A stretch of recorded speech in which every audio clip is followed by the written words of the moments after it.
Vamos agora conversar com o Fundo Brasil de Direitos Humanos, o fundo que participa quinzenalmente aqui do Bom para Todos, sempre trazendo um tema importantíssimo de debate público aqui para a gente.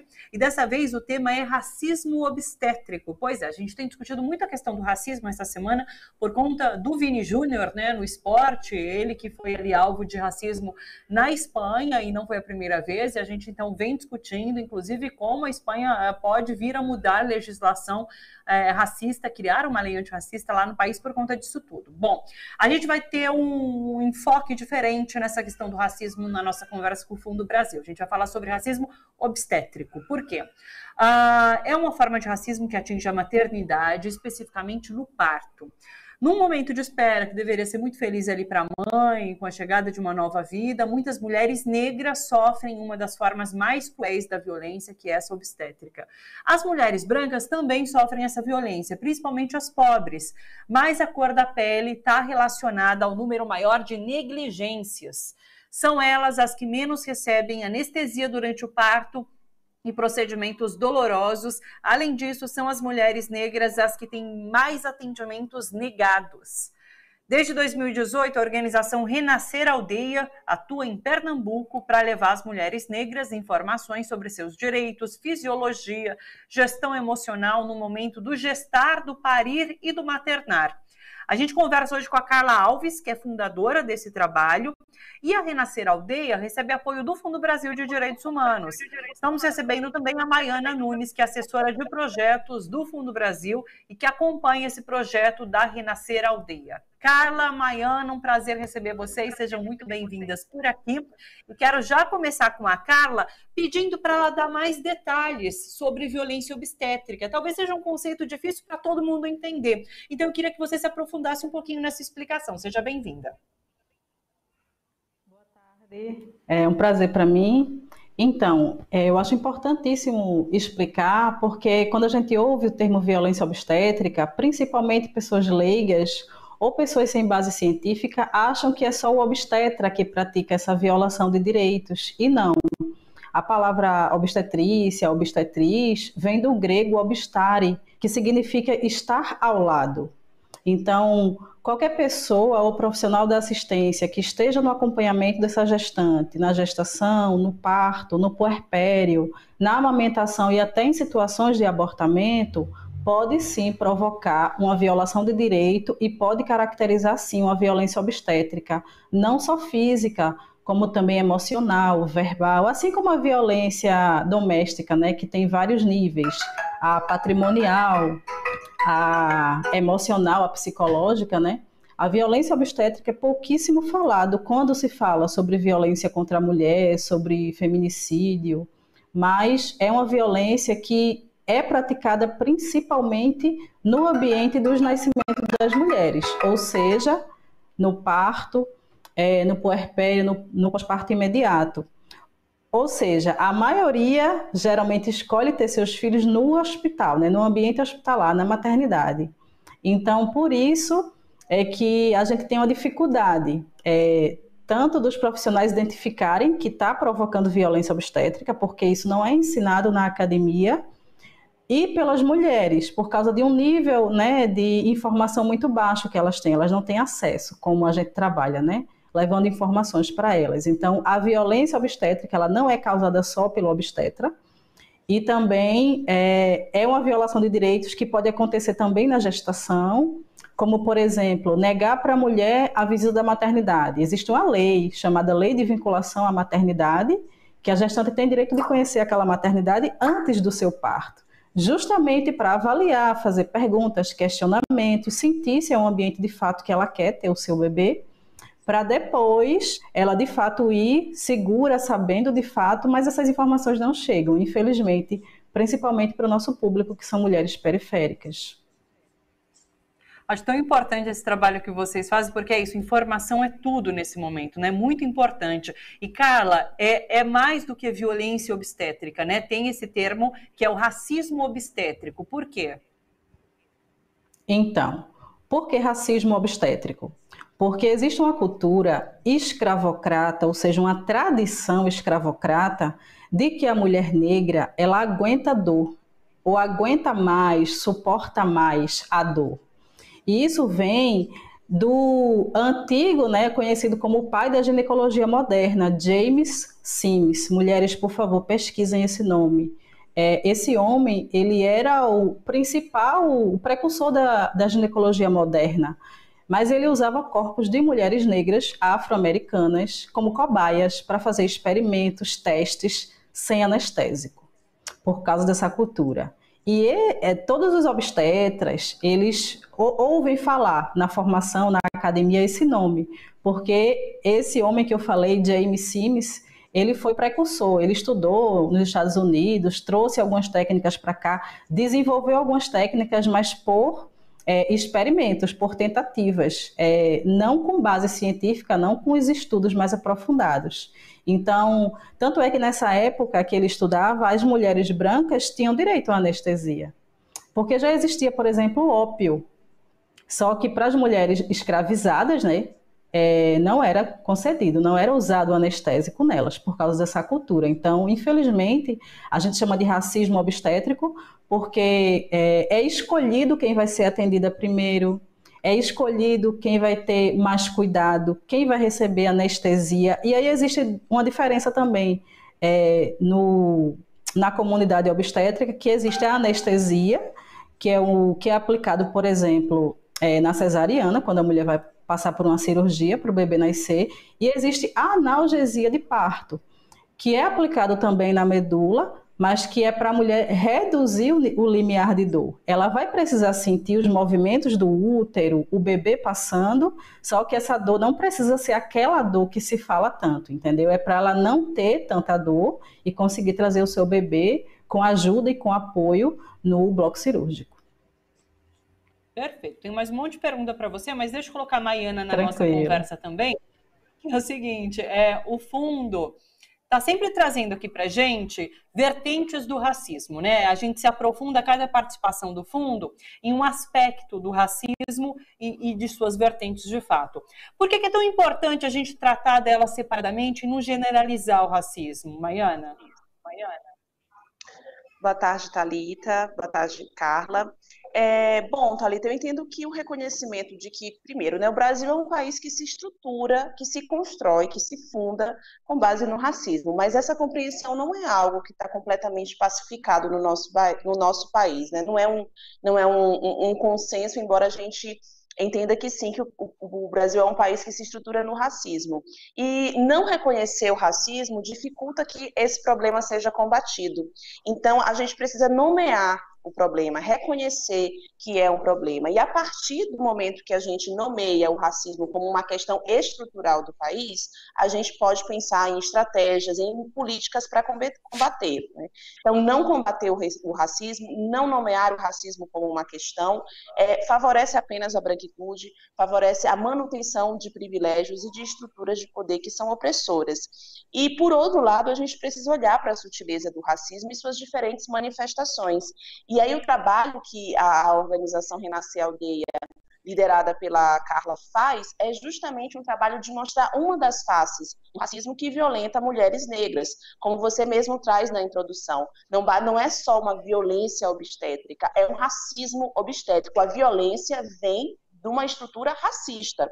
E é isso que o trabalho da Carla e das companheiras evidencia, que existe um conjunto de estereótipos racistas que estão presentes na formação de profissionais de saúde. Isso que a Carla pontua. Existe um estereótipo que diz que mulheres negras aguentam mais dor, suportam sofrer mais. Então, se suportam sofrer mais, os cuidados devidos, eles não são garantidos no momento do atendimento dessa mulher que está numa gestação, nessa mulher que está no pós-parto, e aí a gente vê um conjunto de violações de direitos, de práticas violentas, um pré-natal inadequado, o que a Carla diz, né, o não recebimento de anestesia, entre outras práticas que vão provocando danos, tanto à mãe quanto ao bebê. Então, é importante que a gente também nomeie as práticas que se embasam no racismo, que estão alicerçadas no racismo.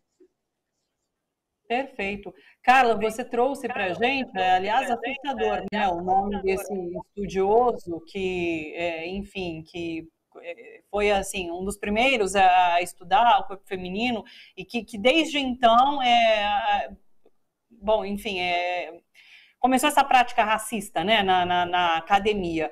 Como você faz um trabalho com as mães, né, com as mulheres, você vê mudança na academia ou só essa pressão por parte da mulher que vai fazer talvez essa engrenagem se transformar? Com certeza. Só que o que é que eu vejo muito na academia? Existe a medicina hoje, principalmente essa medicina colonial, né? Escravocrata, ela é sustentada pela indústria farmacêutica, que é milionária. E a gente precisa relacionar o racismo obstétrico com os elevados números de cesáreas que existem hoje no Brasil. A gente está com quase 90%, de acordo com a ANS, de brasileiros nascendo por uma cirurgia desnecessária, porque a OMS recomenda que aqui para o Brasil sejam feitas no máximo de 10 a 15%. E ainda é entendido que a cesárea é um acesso privilegiado, ou seja, mulheres que têm dinheiro é que podem passar por uma cesárea. E não, a cesárea é uma cirurgia muito importante que salva muitas vidas, mas não para a maioria da população, porque isso vai totalmente de encontro à comunidade científica internacional. Então, as mulheres que são assistidas pelo SUS, elas de fato acham que não vão para a cesárea porque não têm condições. Então, veja o nível de informação, como eu te falei. E as mulheres privilegiadas que têm plano de saúde, elas dizem que não querem sentir dor. A gente tem mapeado hoje uma lista de 20 motivos diferentes pelos quais elas dizem que não quer um parto natural, um parto normal. E é o top 5. Eu não quero sentir dor, eu não quero passar pela dor. Porque existem, de novo, uma cultura, né, que diz que o parto natural, mesmo sendo recomendado pela OMS, é uma dor insuportável, é a pior dor do mundo. Existem conteúdos aí desatualizados, antiéticos, que fazem referência até um corpo sendo queimado. E não é nada disso. Até porque, senão, como é que a OMS recomendaria isso? Entende? Muito pelo contrário, é mais saudável, mais seguro, mais econômico para a mãe, para o bebê e para toda a sociedade. Mas, para isso, o profissional vai precisar o quê? Esperar. O processo fisiológico natural desse corpo, o tempo de maturação do pulmão desse bebê. E essa mulher ela precisa aprender sobre isso. Então, nosso trabalho é focado em levar para as mulheres da periferia noções básicas de embriologia e fisiologia, que já quebra muitos mitos. Os seus direitos, né? Lei da doula, que aqui em Pernambuco existe, é garantida, lei do acompanhante, que é uma lei federal, lei de vinculação à maternidade, como eu falei, lei da hora dourada, o direito de ficar com o bebê e amamentar na sala de parto. São vários direitos que ela tem e não conhece. Deveria conhecer através do profissional que está ali responsável pelo seu pré-natal, mas por causa dessa cultura, de como é ensinado na academia, medir a barriga, escutar o coração do bebê, fazer um exame de toque, né? Às vezes nem olha para o rosto dessa mulher, não pergunta como é que está o planejamento dela para esse puerpério, se ela fez um plano de parto, que também é recomendado há mais de 30 anos pela OMS. E é uma das ferramentas que a gente tem usado aqui na Renascer Aldeia como uma ferramenta de combate a esse racismo, porque ela vai colocar no plano de parto, não quero que suba na minha barriga, que é uma violência obstétrica chamada manobra de Christeler, não corte meu períneo, que também é considerado uma violência obstétrica, e nas mulheres negras isso é feito sem anestesia. Então imagina, tu tá tendo o teu bebê e ainda vai ter um corte no teu períneo com o bisturi. Recentemente a gente teve um caso de uma blogueira famosa que passou até no Fantástico, que foi vítima de violência obstétrica, a Chantal, que o obstetra ele faz a episiotomia rasgando manualmente o períneo dela. Então, são absurdos, violações de direitos, e o nome disso é tortura, que atravessa principalmente as mulheres periféricas. E no caso da Chantal, por que eu mencionei a Chantal? Porque muitas vezes não é nem ela ter condições, mas é o acesso à informação e como ela usa, porque, como você disse, informação é poder, mas nem sempre. No caso dos direitos à gestante, como ela está vulnerável emocionalmente, eu sempre comparo com a violência doméstica. A gente conhece muitas mulheres que são vítimas de violência doméstica, mas ela sabe o número que tem que ligar, 180, ela conhece uma pessoa do jurídico, ela conhece a delegacia, ela sabe como pedir ajuda, mas ela continua naquele ciclo de violência, né? Então, a gestante ela também fica nesse ciclo de confiança com o profissional, por uma questão tradicional também. O médico tem razão. E aqui eu quero deixar muito claro, eu não estou falando dos profissionais, tá? Eu estou falando da cultura que educa esses profissionais. Então, a gente precisa urgente alertar as mulheres, como a gente puder, sobre seus direitos ainda na gestação. É isso, é importantíssimo o trabalho que vocês fazem. Informação é poder. Eu tenho até um relato próprio, né? Porque eu, antes de ser mãe, eu fiz uma grande reportagem sobre violência obstétrica. Eu fiquei tão chocado com tudo que eu ouvi, os depoimentos que eu ouvi, e quando eu me tornei mãe, eu tinha um pouquinho mais de informação, sabe? Para, de fato, saber o que eu queria, como que eu queria que fosse feito.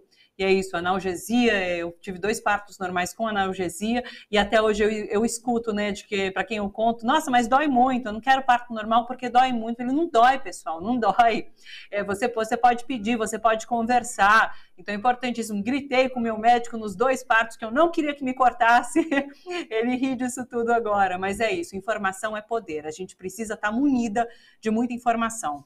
Maiana, me fala sobre os editais, os apoios que o Fundo Brasil tem para essas organizações que lutam para combater o racismo. E queria que você citasse algumas temáticas, inclusive, dos grupos. Pessoas negras faz parte da missão institucional. De novo, Maiana, que eu comecei sem seu áudio. Oi? Por favor, não, mas era nosso. Pode começar de novo. Ah, tá bom. Então, como eu estava dizendo, Thalita, apoiar organizações lideradas por pessoas negras faz parte da missão institucional do Fundo Brasil. Então, em todos os nossos editais, nós buscamos realizar esse apoio, a exemplo da Renascer Aldeia, que é uma organização apoiada no edital geral, que é um dos nossos principais editais. E nós temos também algumas linhas específicas, e uma delas é o edital Enfrentando o Racismo a Partir da Base, que é um edital coordenado por mim, e nesse momento o edital está apoiando 25 organizações do campo, em diferentes temáticas. Então, nós temos organizações quilombolas, organizações de matriz africana, trabalhando na questão do racismo religioso, coletivo de mulheres negras, trabalhadoras domésticas, população negra LGBTQIA+, coletivos de juventude negra periférica, que estão no enfrentamento à violência contra a juventude, encarceramento, enfim. Então, em todos os nossos editais, nós buscamos contemplar organizações que estão na luta contra o racismo e que são protagonizadas, lideradas por pessoas negras, como é o caso da Carla. Perfeito. Carla, quer falar mais um pouco sobre o projeto? Quem são as principais atendidas, os principais relatos? Finaliza com um pouquinho dos depoimentos com os quais vocês trabalham.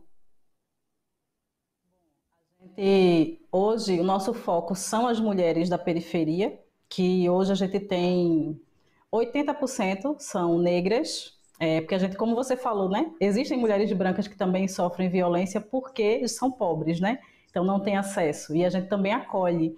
E eu quero deixar muito claro também que a gente acolhe homens trans que também querem gestar, que também querem parir, que também querem amamentar e são vítimas cruéis também do preconceito, né? Porque para fazer um pré-natal qualificado, né? Passam por muitas barreiras, muitas vezes se recusam porque não são bem tratados. Então é muito importante a gente também levar informações a essa população. Casais homoafetivos, né, que também gestam, também vão compartilhar essa criação dessa nova vida, e o nosso foco é principalmente nessa garantia de direitos, primeiro a informação, mas também a formação profissional. Hoje eu atuo numa empresa como professora e formadora de doulas. Como aqui em Pernambuco existe uma lei que garante a presença da doula nas maternidades, então a gente quer reforçar. E aí está articulando a Secretaria da Mulher e outros órgãos e outras empresas para que fomentem, para que incentivem que mais profissionais se qualifiquem, tanto para ser doulas como para divulgar o trabalho da doula e acolher, né, principalmente. Porque, infelizmente, o trabalho da doula é visto ainda como conflitante nas maternidades. Até porque, né, a gente sabe que a presença de uma doula muda completamente a postura dos profissionais e garante, cientificamente comprovado, que reduzem até 40% a probabilidade dessa mulher ir para uma cesárea. Até porque a doula ela usa técnicas não farmacológicas de alívio da dor, garante informação para essa mulher, garante informação para o parceiro ou para a parceira, dá suporte emocional para essa mulher na hora que o bebê nasce, ou seja, se ela tiver dificuldade com o aleitamento, com a amamentação, com a hora dourada, né? Ela está ali para dar aquele suporte. E eu, como formadora de doulas, eu sempre deixo muito claro, o seu trabalho, ele só termina quando a mulher está no quarto, amamentando com a família. Então, isso vai garantir o quê? Vai ser um bloqueio de violência obstétrica. Tudo que acontecer com aquela mulher, aquela doula vai estar sendo testemunha. Fora que ela já foi alertada pela doula no trabalho prévio de preparação para aquele nascimento. E mesmo que seja uma cesárea de emergência necessária, bem indicada, a lei da doula garante também a presença dela no bloco cirúrgico. Então, a gente usa aqui essas leis, essas informações, como ferramenta de garantia de direitos e prevenção, porque a gente não quer só incidir, né, contra essas violações, mas a gente quer evitar que elas aconteçam, porque a gente sabe que é uma questão cultural, ou seja, está inserido na mentalidade dessas mulheres. A gente faz rodas de relato de parto, a gente faz oficinas de plano de parto com elas, nas unidades de saúde da família que elas fazem o pré-natal, e o que mais a gente escuta é isso. Mas ele vai deixar eu entrar com a doula? Mas ele vai deixar eu entregar o plano de parto? Então, elas estão numa mentalidade muito passiva ainda, não se sentem merecedoras, não se vê nesse lugar de dignidade, né? Mesmo sendo o momento mais importante da vida dela e daquele bebê, né? Que é uma chegada. A gente quer proporcionar para as mulheres que o seu bebê chegue num ambiente seguro, com acolhimento humanizado, e o mais importante, que essa autonomia seja respeitada, ou seja, respeitar o tempo certo desse bebê e não caber na agenda do obstetra, porque ele tem uma feira, porque tem uma festa, né? A gente sempre questiona por que as cesáreas são sempre de segunda a sexta, de 8 às 5 da tarde, né?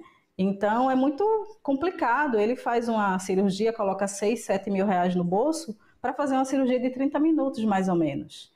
E um trabalho de parto, e aí que bom que você compartilhou sua história pessoal, né? Você sabe que um trabalho de parto natural, ele pode demorar 10, 5, até um dia inteiro. E é isso, é para ser natural, é para respeitar o tempo do bebê. Mas a gente sabe que, infelizmente, está tudo muito acelerado, está tudo muito rápido, né? Mas sobre os sagrados nascimentos e para todas as mulheres, esse tempo precisa ser respeitado. Que sorte Pernambuco tem e as mulheres de Pernambuco têm de ter um projeto assim como o seu, Carla. Parabéns pelo trabalho. Maiana, parabéns ao fundo pelo apoio e muito obrigada pela participação de vocês duas aqui, viu? Informações essenciais. E é isso, sucesso ao projeto, Carla. Um beijo grande para vocês duas. Muito até obrigada. Uma próxima. Foi um prazer, viu? Obrigada, Carla, Maiana. Beijo, até uma próxima. fundobrasil.org.br, tá bom? Para ter mais informações, inclusive, sobre os projetos apoiados pelo fundo e que você também pode tomar conhecimento, pode fazer doação, enfim, entre no fundobrasil.org.br.